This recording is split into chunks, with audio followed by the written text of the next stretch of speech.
Welcome to our Pathshala. Today we are discussing the summary of a chemical equation and reaction.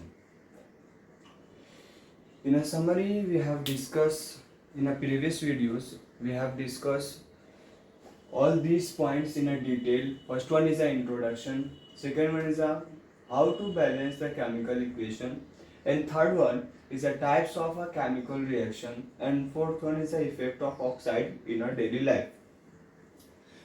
So in a summary, we have sum up all these things in a very short videos and in a very short manner, but the concept will be very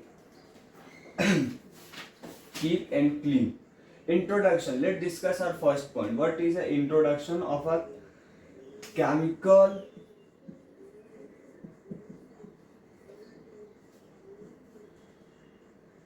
reaction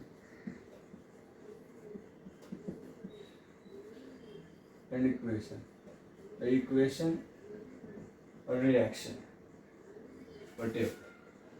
Okay, to first try to understand what is a chemical reaction. Chemical reaction is a process in which one or more substances are forming one product or maybe one or more product. That is known as a chemical reaction. Okay, let's discuss this chemical reaction by the one examples which is given in your books. That is magnesium ribbon when burned in the air in the presence of oxygen, it is converted into the magnesium oxide. Okay. This is a one type of the chemical reactions which happen when the magnesium ribbon is burned in the presence of in the air in the presence of oxygen, it is converted into the magnesium oxide. What about the balancing the chemical equation? It is based on the law of mass conservation. Neither mass is created nor mass is destroyed. यानी कोई मास जो है वो ना तो बनता है और ना ही खत्म होता है, वो क्या होता है एक जगह से दूसरी जगह शिफ्ट होता है. इसी रूल के बिना पर ये कहा गया है कि अगर किसी भी कंपाउंड में रिएक्टेंट में अगर कोई चीज ज्यादा है तो प्रोडक्ट में भी उतना ही अमाउंट होनी चाहिए. तो समझ लीजिए कि यहाँ पर मैग्नीशियम जो है, आप पहले समझ लेते कि रिएक्टेंट क्या है. पहले हमने पढ़ा कि रिएक्टेंट में जितना है उतना ही प्रोडक्ट में होता है. तो रिएक्टेंट क्या होता है? रिएक्टेंट वो होता है जिसके ऊपर रिएक्शन होता है. क्या होता है? रिएक्शन. और प्रोडक्ट वो होता है जिस पर रिएक्शन होने के बाद जो हमारे पास जो हासिल हुआ है उसे प्रोडक्ट कहते हैं. यानी मैग्नीशियम प्लस ऑक्सीजन ये दोनों मिलाकर के रिएक्टेंट हुआ, यानी इसके ऊपर रिएक्शन हुआ है, कोई अमल हो रहा है, तब उसे हम लोग क्या कहते हैं? रिएक्टेंट है. इसको एक एग्जांपल समझ लीजिए आप इस तरह. ये आपका मैग्नीशियम है, ये आपका ऑक्सीजन है, इन दोनों में क्या हुआ? रिएक्शन हुआ, जिसकी वजह से जो फाइनल प्रोडक्ट बना वो बना है मैग्नीशियम ऑक्साइड. तो ये तुम्हारा जो ढक्कन और ये जो पेन है ये दोनों क्या है? रिएक्टेंट है. इसके ऊपर रिएक्शन होना है और रिएक्शन होने के बाद जो प्रोडक्ट बनता है उसे हम लोग प्रोडक्ट कहते हैं. तो रिएक्टेंट इज नथिंग बट इसमें जो रिएक्शन होगा तब उसे हम लोग जिस पर भी रिएक्शन होता है उसे रिएक्टेंट कहते हैं, और जिस पर जो फाइनली रिएक्शन के बाद जो हमें हासिल होता है उसे प्रोडक्ट कहते हैं. ओके, ये दो हो गया कंसेप्ट रिएक्टेंट और प्रोडक्ट का. दूसरा इंपॉर्टेंट पॉइंट, रिएक्टेंट जो होता है मेनली लेफ्ट हैंड साइड में लिखते हैं और प्रोडक्ट जो है वो मेनली राइट हैंड साइड में लिखा जाता है. अब यहाँ पे प्लस साइन ये डिनोट करता है कि आपका जो रिएक्टेंट है वो 2 या 2 से ज्यादा है, यानी अगर 3 4 है तो उसको आप प्लस प्लस से एडिशन करते चले जाएंगे. ए बी सी ऐसे कुछ भी जो भी प्रोडक्ट है उसको आप ऐड करते चले जाइएगा. ये आपको प्लस साइन से कर सकते हो. उसी तरीके से प्रोडक्ट में भी अगर आप मल्टीपल प्रोडक्ट फॉर्म हो रहे तो उसको भी प्लस के साथ एडिशन करके तुम क्या कर सकते हो? आगे इंक्रीज कर सकते हो एनीथिंग. तो ये हो गया तुम्हारा प्लस का साइन, ये हो गया रिएक्टेंट, ये हो गया प्रोडक्ट. अब चलिए हम समझते हैं हाउ टू बैलेंस करने का क्या मतलब है. अगर आप इसको देखेंगे तो यहाँ पर क्या है? मैग्नीशियम Mg, जिसका अमाउंट कितना है? 1. ठीक है. ऑक्सीजन, इसका अमाउंट कितना है? 2. प्रोडक्ट में इसका अमाउंट कितना है मैग्नीशियम का 1, जबकि प्रोडक्ट में ऑक्सीजन का अमाउंट कितना है 1। तो क्या हमने कहा था, लॉ ऑफ मास कंजर्वेशन क्या कहता है कि neither mass is created not destroyed, ना तो मास बनता है और ना ही खत्म होता है, it is always transfer from one place to another. तो रिएक्टेंट से जितना ऑक्सीजन गया है उतना ऑक्सीजन प्रोडक्ट में बनना चाहिए। इसी वजह से हम लोग क्या करेंगे, ऑक्सीजन को 2 से मल्टीपल कर देंगे और मल्टीपल करने के बाद ये 2 में कन्वर्ट हो जाएगा, जिसकी वजह से ये बैलेंस हो जाएगा। अब याद रखिए, कभी भी आप किसी भी केमिकल इक्वेशन को जब बैलेंस करेंगे तो उसको आप इनसाइड केमिकल इक्वेशन या केमिकल कंपाउंड के अंदर आप मल्टीपल नंबर से नहीं कर सकते। यानी आप ऑक्सीजन को डायरेक्टली यहाँ पे 2 नहीं लिख सकते। क्यों नहीं लिख सकते? इससे क्या होता है, आप केमिकल फॉर्मूला को चेंज कर रहे। ये क्या हो गया, मैग्नीशियम डाइऑक्साइड, समझे? इसीलिए, जबकि यह है क्या, मैग्नीशियम ऑक्साइड। इसी वजह से कभी भी आप केमिकल फॉर्मूला को या केमिकल इक्वेशन को जब बैलेंस करेंगे उसको पहले आप ब्रैकेट में लिखिए पूरे को, फिर उसके बाद जिससे भी आप जिस नंबर से भी आपको मल्टीपल करना है उसके आगे की तरफ उसको अप्लाई कर दीजिए। तो ये क्या होगा, 2 मॉलिक्यूल ऑफ MgO।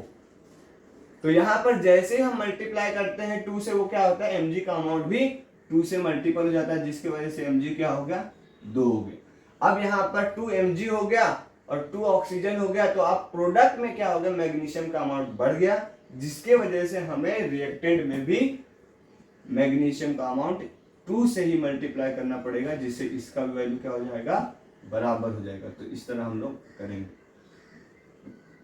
अब ये देखिए कंपाउंड, ये हमने क्या करा, इसको बैलेंस करा।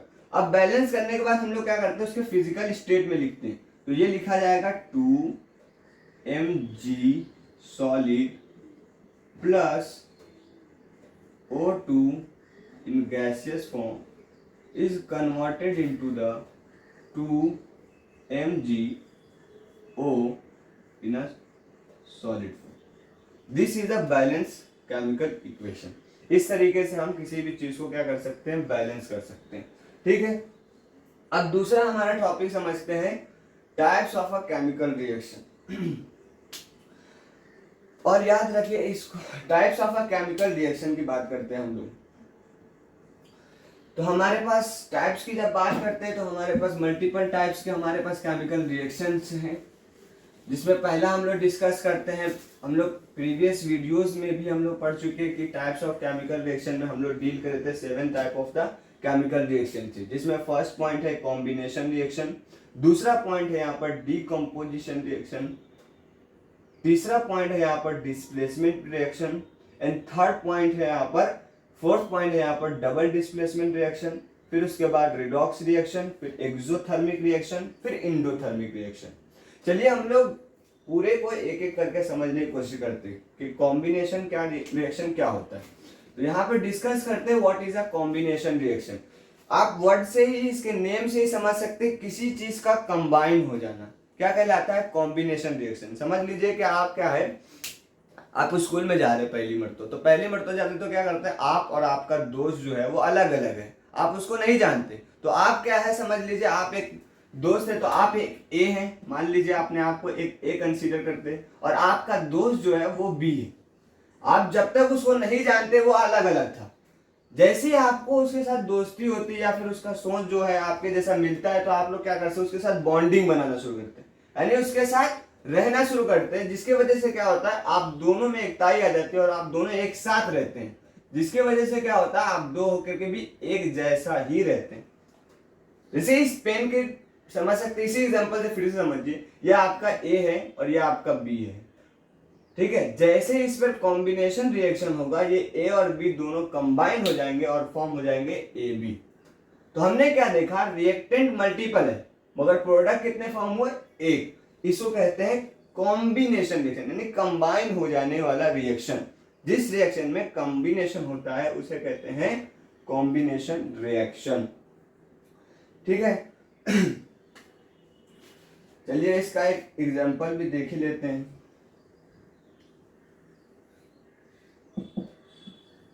Copper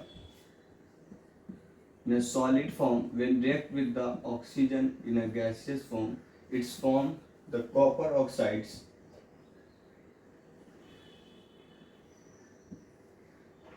in a solid form. Okay, copper solid form में है, जब वो ऑक्सीजन के साथ रिएक्शन करता है तो वो बनाता है कॉपर ऑक्साइड। मगर याद रखिए ये रिएक्शन करने के लिए आपको हीट की जरूरत पड़ती है। ठीक है, हम लोग हीट की जरूरत पड़ती है, इसके वजह से इसका नाम चेंज हो जाता है, तो हम लोग बाद में डिस्कस करेंगे। इंडोथर्मिक रिएक्शन हो जाएगा तो वो हम लोग अलग समझेंगे, मगर इसमें ये समझने की पहले कोशिश करिए कि कॉपर प्लस ऑक्साइड दोनों मिलकर के क्या बना रहा है, कॉपर ऑक्साइड बनता है। दो रिएक्टेंट है, टू रिएक्टेंट इस फॉर्म वन प्रोडक्ट, दो रिएक्टेंट मिलकर एक प्रोडक्ट बनाता है, तो इसलिए हम लोग इसे क्या कहते हैं, कॉम्बिनेशन रिएक्शन कहते हैं। क्या कहते हैं, कॉम्बिनेशन रिएक्शन। चलिए आप डिस्कस करते हैं हमारा दूसरा प्रोडक्ट सेकंड पॉइंट को, डीकम्पोजिशन रिएक्शन। डीकम्पोजिशन रिएक्शन का मतलब होता है डीकम्पोज होना, स्प्लिट होना, ब्रेकडाउन होना, उसे हम लोग कहते हैं डीकम्पोजिशन रिएक्शन। तो डीकम्पोजिशन रिएक्शन जो है वो तीन तरीके का होता है, ये बात ध्यान रखिए। पहली बात, डीकम्पोजिशन रिएक्शन कितने होते हैं, तीन टाइप के होते हैं। पहला होता है तुम्हारा थर्मल डीकम्पोजिशन,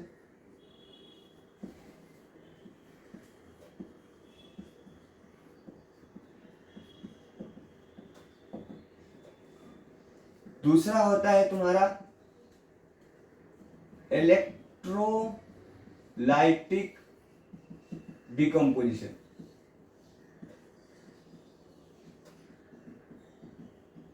थर्ड वन होता है फोटोलाइटिक डीकम्पोजिशन।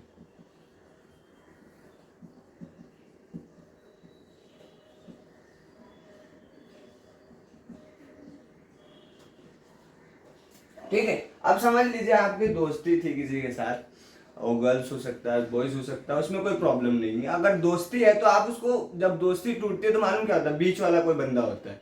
तो जो बीच वाला बंदा जो है ना, समझ लीजिए वो आपका हीट है, समझ लीजिए हीट है, तो वो क्या जाएगा, थर्मल डिकम्पोजिशन। यानी आपको डिकम्पोज अलग अलग करने में जिसने मदद करा उसको आपने समझना है, उसके हिसाब से हम लोग क्या करते हैं, डिकम्पोजिशन को यानी अलग अलग होने के अमल को अलग अलग कंसीडर करते हैं। अगर आपके दोस्त, आप लोगों को, अगर आपके दोस्त को और आपको अलग अलग करने में हीट कहाँ आता है तो आप उसको कह देंगे थर्मल डिकम्पोजिशन। अगर करंट कहाँ आता है तो उसे आप कह देंगे इलेक्ट्रिकल डिकम्पोजिशन। अगर सनलाइट कहाँ आता है तो उसे आप कह देंगे फोटोलाइटिक डिकम्पोजिशन। इसको भी आप पेन के जरिए ही समझे। पहले ये आपका पेन है जो क्या है, कंबाइन फॉर्म में। ठीक है, ए और बी दोनों कंबाइन फॉर्म में है, तो पहले एग्जांपल में समझे। दूसरे में अगर डिकम्पोजिशन में क्या होता है, ये ए और बी, ए और बी, ए और बी, ये दोनों क्या होता है, हीट की मदद से, हीट की वजह से क्या होता है, एक दूसरे से अलग हो जाता है। किसकी वजह से, हीट की वजह से। तब इसे हम लोग कहते हैं थर्मल डिकम्पोजिशन। याद रखना, heat, heat is very important. अब वही अमल समझ लीजिए, यही अमल है आपका, डिकम्पोजिशन रिएक्शन ही होना, अलग ही होना है, मगर मदद किसे लिया जाएगा, करंट यानी इलेक्ट्रिक करंट की मदद से। बात ध्यान रखिए, तब उसे हम लोग कहेंगे इलेक्ट्रोलाइटिक डिकम्पोजिशन। अब वही अमल जो तुम्हारा डिकम्पोजिशन का है, अगर सनलाइट की वजह से हो, तब उसे हम लोग कहेंगे फोटो लाइटिक डिकम्पोजिशन। क्या कहेंगे, फोटोलाइटिक डिकम्पोजिशन। हमने तीन तरीके का डिकम्पोजिशन समझा, थर्मल डिकम्पोजिशन, इलेक्ट्रोलाइटिक डिकम्पोजिशन और फोटोलाइटिक डिकम्पोजिशन। चलिए उसके एग्जांपल समझने की कोशिश करते हैं। पहला इसका एग्जांपल देख लेते हैं कि calcium carbonate is converted into the calcium oxide plus CO2 gas.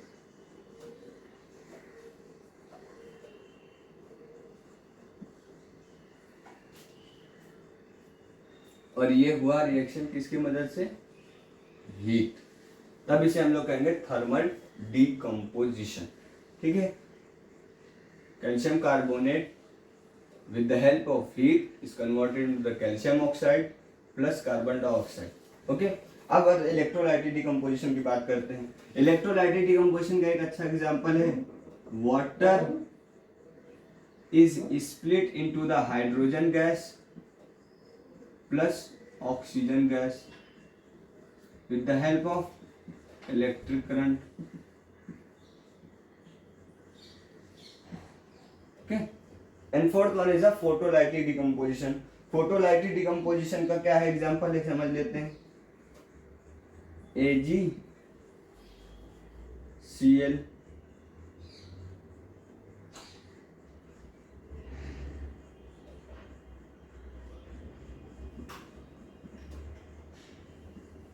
AgCl is converted into the Ag plus Cl2.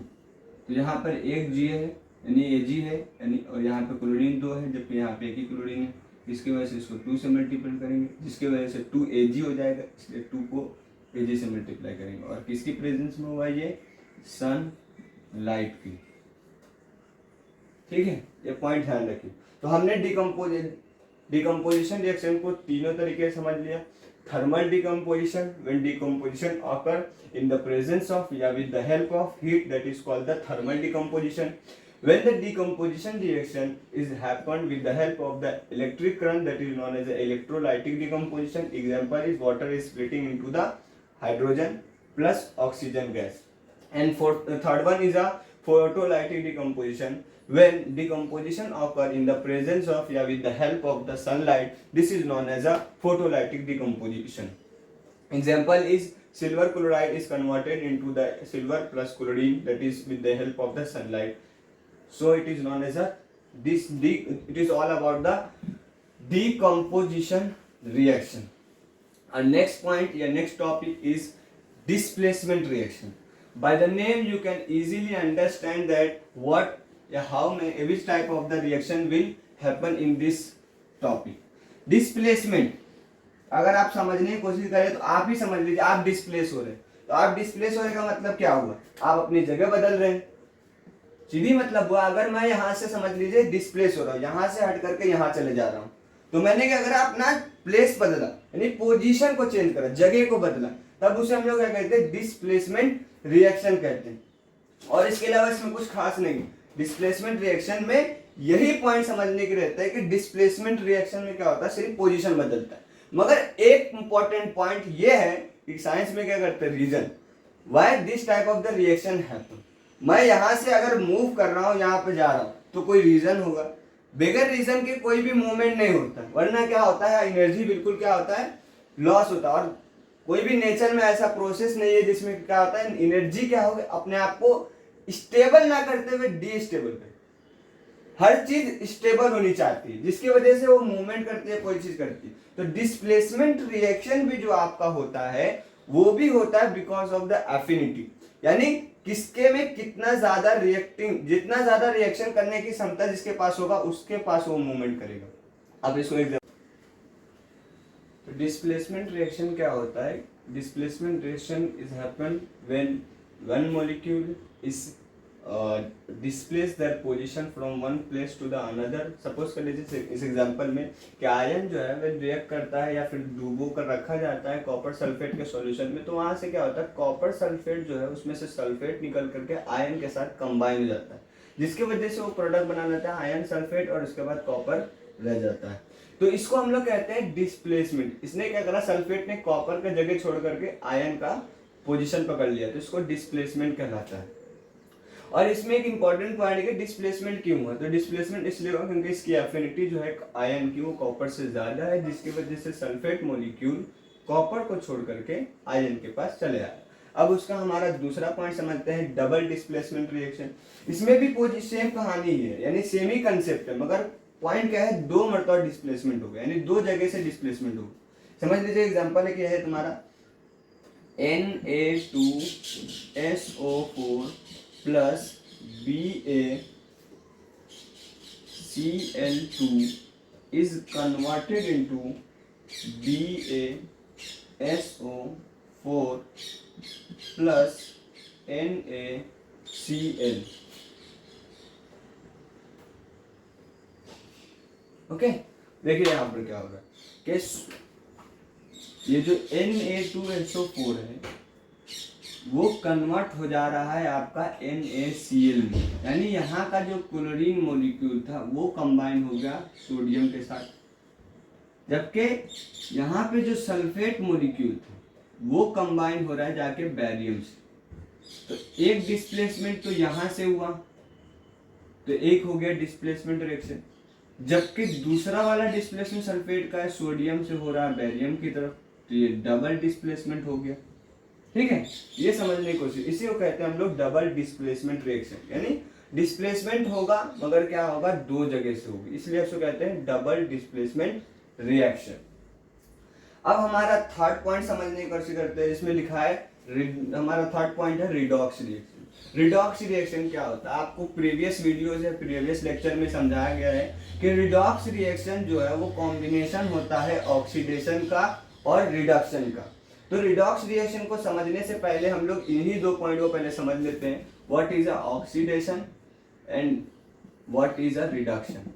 Oxidation में आप दो पॉइंट अभी ध्यान रखिए, gain of oxygen and loss of hydrogen is known as oxidation. और reduction में एक point याद रखिए, उसका ही opposite, gain of hydrogen and loss of oxygen is known as a reduction. ठीक है, और ये दोनों जब कंबाइन हो जाएंगे तब वो बनाएंगे रिडॉक्स रिएक्शन। ठीक है, redox, ox for oxidation, red for reduction. ठीक है, ये ध्यान रखना आपको। तो चलिए एक एग्जांपल देख लेते हैं रिडॉक्स रिएक्शन का। इसमें एक एग्जांपल बहुत ही बेहतरीन दिया हुआ है, copper oxide when react with the hydrogen gas it is converted into the copper plus water molecule। ठीक है, यहाँ पर हम लोग उसके फिजिकल स्टेट वगैरह नहीं समझ देखते हैं, सिर्फ यहाँ पर कंसेप्ट समझने की कोशिश करते हैं कि रिडॉक्स रिएक्शन कैसे होगी। ठीक है, तो पहला पॉइंट हमने क्या कहा था, oxidation means gain of oxygen और loss of hydrogen, reduction means gain of hydrogen और लॉस ऑफ ऑक्सीजन। तो रिडॉक्स रिएक्शन में दोनों होने चाहिए, ऑक्सीडेशन भी होने चाहिए और रिडक्शन भी होने चाहिए। तो यहाँ पर देखिए, copper oxide is converted into the copper means loss of oxygen. Oxygen का क्या हो गया, लॉस हुआ। तो लॉस ऑफ ऑक्सीजन क्या कहलाता है, gain of oxygen oxidation, loss of oxygen क्या कहलाता है, रिडक्शन। ठीक, रिडक्शन समझ में आया क्या कहलाता है, रिडक्शन कैसे होता है, किसी भी रिएक्टेंट में अगर ऑक्सीजन लॉस हो जाए तब उसे हम लोग रिडक्शन कह सकते हैं, या फिर उसमें हाइड्रोजन ऐड हो जाता है तब भी हम लोग रिडक्शन कह देते हैं। अब दूसरी पॉइंट हाइड्रोजन को देखते हैं, तो हाइड्रोजन क्या था, वो कंबाइन हो गया ऑक्सीजन से, यानी गेन ऑफ ऑक्सीजन। तो गेन ऑफ ऑक्सीजन क्या है, पहला ही पॉइंट वहां पे दे रखा है ऑक्सीडेशन में, gain of oxygen is nothing but oxidation. ठीक है, तो हमने दोनों पॉइंट समझ लिया, loss of oxygen is known as a reduction, gain of oxygen is known as a oxidation. और जब रिडक्शन और ऑक्सीडेशन दोनों एक ही रिएक्शन या इक्वेशन में हो तब उस रिएक्शन को हम लोग कहते हैं रिडॉक्स रिएक्शन। क्या कहते हैं, रिडॉक्स रिएक्शन, जिसमें क्या होना चाहिए, ऑक्सीडेशन भी होने चाहिए और रिडक्शन भी होने चाहिए। जब दोनों होंगे एक ही इक्वेशन या एक ही रिएक्शन में तब उसे हम लोग कहेंगे रिडॉक्स रिएक्शन। तो आप इसे लिख सकते हैं आसानी से। ठीक है, अब हमारा अगला नेक्स्ट टॉपिक जो है वो एक्सोथर्मिक रिएक्शन। एक्सोथर्मिक नाम से समझने की कोशिश कीजिए, तो पहले क्या होना चाहिए इस रिएक्शन में, एक्सोथर्मिक में नाम से ही समझने की कोशिश कीजिए। एक्सो का मतलब क्या होता है, बाहर समझ लो पहले, नाम से कोशिश कीजिए, हर चीज रटने की जरूरत नहीं है, आप समझने की कोशिश करिए, आसानी समझ सकते हैं साइंस को। एक्सो का मतलब क्या होता है, बाहर, एक्सो मतलब आउटसाइड, एक्सोथर्मिक रिएक्शन, रिएक्शन लिखा शॉर्ट फॉर्म में, एक्सो मीन्स आउटसाइड, हमने लिखा एक्सो मतलब आउटसाइड। थर्म ये सब पता है आपको, हीट को डिनोट कर रहा है, क्या मतलब हुआ, आउटसाइड से हीट आ रहा है, यानी हीट आउटसाइड से निकल, बोले आउटसाइड हीट निकल रहा है, तब उसे हम लोग कह सकते हैं एक्सोथर्मिक रिएक्शन। यानी समझ लीजिए कोई प्रोसेस हो रहा है, उसके बाद जो प्रोडक्ट बन रहा है उसके प्रोडक्ट में हीट भी शामिल है, हीट भी शामिल है। एग्जांपल एक समझ सकते हैं इसका, एक्सोथर्मिक रिएक्शन का एक बहुत ही बेहतरीन एग्जांपल यहां पर है।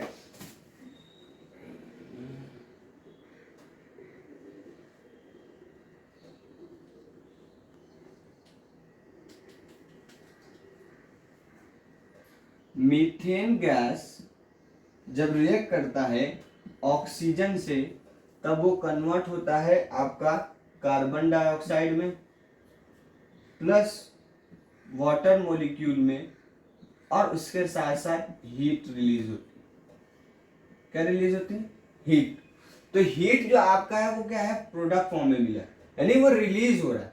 तो हीट जब बाहर निकलेगा किसी भी प्रोसेस में, यानी रिलीज ऑफ हीट आउटसाइड हो जाएगा, तब उसे हम लोग कहेंगे exothermic reaction. Methane gas oxygen के साथ कंबाइन हुआ, वो फॉर्म किया कार्बन डाइऑक्साइड, वाटर मॉलिक्यूल, और फिर उसमें से हीट निकला, जिसकी वजह से उसको एक्सोथर्मिक रिएक्शन कहते हैं। उसी का ही अपोजिट यहाँ पर है इंडोथर्मिक रिएक्शन। इंडो का मतलब होता है इनसाइड, यानी इसको समझ सकते हैं अगर किसी भी रिएक्शन को करने के लिए जब हीट की जरूरत पड़ती है, तब उसे हम लोग कह सकते हैं इंडोथर्मिक रिएक्शन। क्या कह सकते हैं? Endothermic reaction, during which heat और एनर्जी इज एब्जॉर्ब। रिएक्शन के दरमियान में जब हीट और एनर्जी, या हीट हो या एनर्जी हो, जब एब्जॉर्ब करी जाती है, तब उसे हम लोग इंडोथर्मिक कहते हैं। या किसी भी रिएक्शन में, एक्सोथर्मिक का समझिए, जब किसी भी रिएक्शन में हीट को रिलीज किया जाता है, रिएक्शन में से रिलीज करते हैं, तब उसे हम लोग कहते हैं एक्सोथर्मिक रिएक्शन। और एंडोथर्मिक में क्या करते हैं? एब्जॉर्ब करते हैं।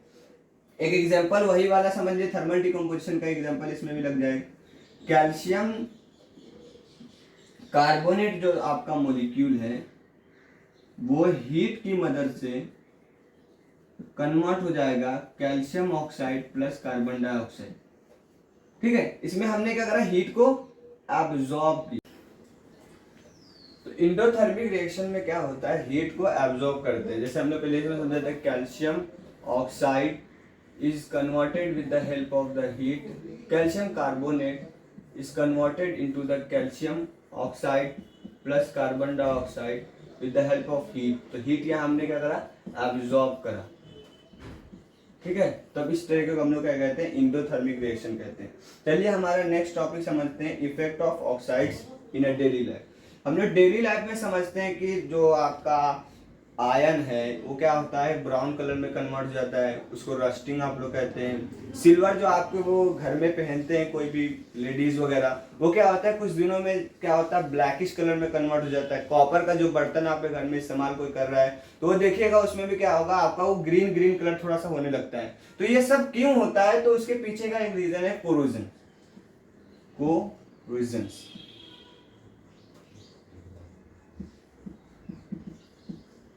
और जो इसको करने में मदद करता है, यानी मॉइस्चर्स या फिर एसिड, वो कहलाता है कोरोइड। ठीक है, तो कोरोजन क्या होता है, कोई भी मेटल वगैरह जब ऑक्साइड्स होता है with the help of moisture और एसिड, उसमें जो अमल होता है उस प्रोसेस को हम लोग कहते हैं कोरोजन। प्रोसेस को कहते हैं कोरोजन। इसमें एग्जांपल आप दे सकते हैं कैसे हुआ, तो आप बोल सकते हैं कि सिल्वर का ब्लैकिश कलर में कन्वर्ट हो जाना, यानी ब्लैक कलर में कन्वर्ट हो जाना, कॉपर का ग्रीनिश कलर में कन्वर्ट हो जाना, ये सब क्या एग्जांपल है कोरोजन का। दूसरा पॉइंट हमारा यहाँ पर है रेंसिडिटी। क्या नाम है? रेंसिडिटी।